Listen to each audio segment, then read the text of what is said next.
मी doctor Bhagyashree Kashyap 27 वर्षांपासून practice करते आहे. 4-5 वर्षांपूर्वी राजस्थान आयुर्वेदचे MR माझ्याकडे आले होते. तेव्हा त्यांनी मला सुरारीविषयी सांगितलं होतं. तर मला ही कन्सेप्टच खूप आवडली की मी त्या कन्सेप्टवरतीच खुश झाले. मी स्वतः सुरारी वापरले, चांगल्यापैकी वापरलं, परंतु मी यांचे 3 प्रॉडक्ट्स अगदी रेग्युलर बेसिसवरती वापरते. एक म्हणजे CAL-D3, दुसरं म्हणजे न्यूरोझेन आणि तिसरं म्हणजे फेब्रिफिट. आता सगळ्यांनी आपापले करोनाचे अनुभव सांगितले, मी पण माझा सांगते.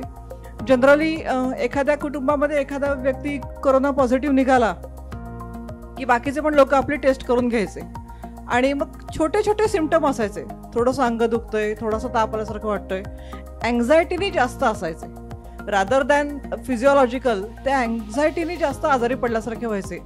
त्या सगळ्या काळामध्ये फेब्रिफिटने इतकं सुंदर काम केलं, जे काही सिम्पटम्स होते ते गेले आणि पेशंटला घाम आला की खूप बरं वाटतं. फेब्रिफिटने काय व्हायचं, 2 स्टॅट त्यांना घ्यायला सांगितलं की त्यांना घाम व्हायचा. मग ते म्हणायचं डॉक्टर हे एकदम भन्नाट औषध आहे. आणि तुम्हाला खोटं नाही सांगत, म्हणजे अगदी खरा एक्सपिरियन्स सांगते की एकेका कुटुंबाने आमच्याकडे 2-2 फेब्रिफिट असू दे आमच्या आसपास कोणाला लागलं तर राहू देत, आम्ही त्यांना पण ह्याच्यातलंच देऊ असे म्हणून प्रत्येकाने 2-2 डब्या माझ्याकडनं घेतल्या. म्हणजे आता सुद्धा घरामध्ये आपण कसं बर्नॉल ठेवतो किंवा आयडेक्स ठेवतो तसं लोकांच्याकडे फेब्रिफिट ठेवलेलं आहे. आणि तसं सुदैवाने 1-2-4 दिवसातच माझ्याकडे एक व्यक्ती आली की दमाचा इतका त्रास होतो, म्हटलं थांब हे घेऊन जा. म्हणजे डॉक्टर कसली भारी दवा आहे, अक्षरशः मला श्वास घेता येतो. त्यांनी मला असं करून दाखवलं. तर असे जेव्हा पेशंट्स पॉझिटिव्ह अनुभव सांगतात ना, तेव्हा आपल्याला तर बरं वाटतं, पण त्या कंपनीविषयीचा आपला विश्वास किती वाढतो याचं उदाहरण म्हणजे राजस्थान औषध प्रायव्हेट लिमिटेडची औषधं आहेत. आणि अजून एक सांगण्यासारखी गोष्ट म्हणजे त्यांचं प्रॉडक्ट पॅकिंग लिटरली इंटरनॅशनल लेवलचं आहे.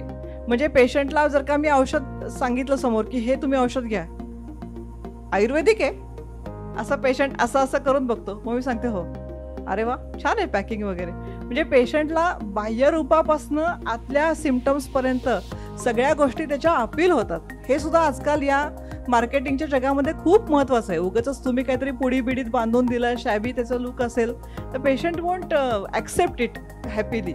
या केसमध्ये कसं होतं की पेशंटला त्याचं इंटरनॅशनल पॅकिंग आवडल्यामुळे, त्याचं इकॉनॉमिक प्रेझेंटेशन आवडल्यामुळे पेशंटचा विश्वास बसतो. म्हणजे पेशंटच्या विश्वास बसण्याची सुरुवात जी आहे ना, ती औषध घेण्याच्या अगोदरपासून प्रेझेंटेशनपासून होते असं मला एकूणात वाटतं आहे.